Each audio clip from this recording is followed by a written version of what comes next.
Because one wrong move can really fuck you up.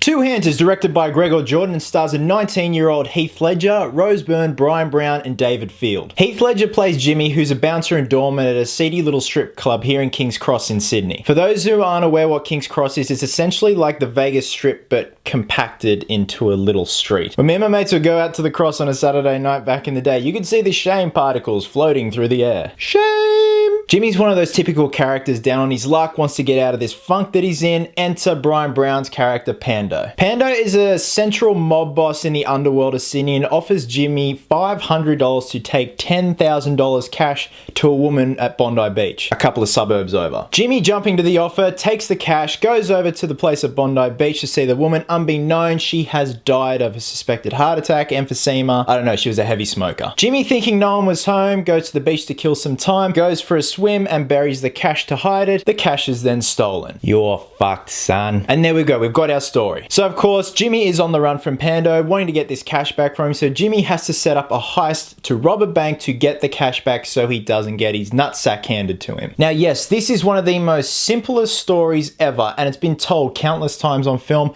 but the way it is written, executed, and acted, it is an absolute little gem, guys. First off, the entire cast are perfect for their roles and know their parts. Ledger is shy, he's bumbling, yet still got determination, and that is perfect for the character of Jimmy. This is a spoiler-free review. There are some things that I can't give away. There are some amazing story arcs that are quite clever. His brother has passed away / gone missing, and you find out why, and it's quite gut-wrenching, the reason why. Brian Brown, who plays Pando, is the most intimidating fella ever. He just looks like a typical Aussie bogan / underworld criminal with the handlebar moustache, but that glare, I swear to God, could burn holes through you. The director, Gregor Jordan, has really captured the nitty-gritty part of Sydney and Australia in general, and the theme of Australiana. Like, perfect example, Pando and his gang of cronies are drinking beers at like 9 AM in the morning. And it's VB, Straya! And Jordan really delves deep into the seedy underbelly side of Sydney as well. Now, getting back to the writing in the film, the dialogue is so natural and believable, you'd think you were watching a reality show. Not to mention the black comedy. The black comedy in this is what drives this movie home, I think, and that's what it's best known for here in Australia. Like, I saw this movie when I was 12 years old, and me and my mates still quote it to this day. I'm 26 now. That says a lot in terms of leaving a lasting impact in your brain. And it's got that dry Aussie sense of humour that we're all apparently well known for. Well, fucking righto. Guys, this movie is a perfect example of a diamond in the rough. It's just one of those clever, little, neat, well put together films that I think where you had an entire cast and crew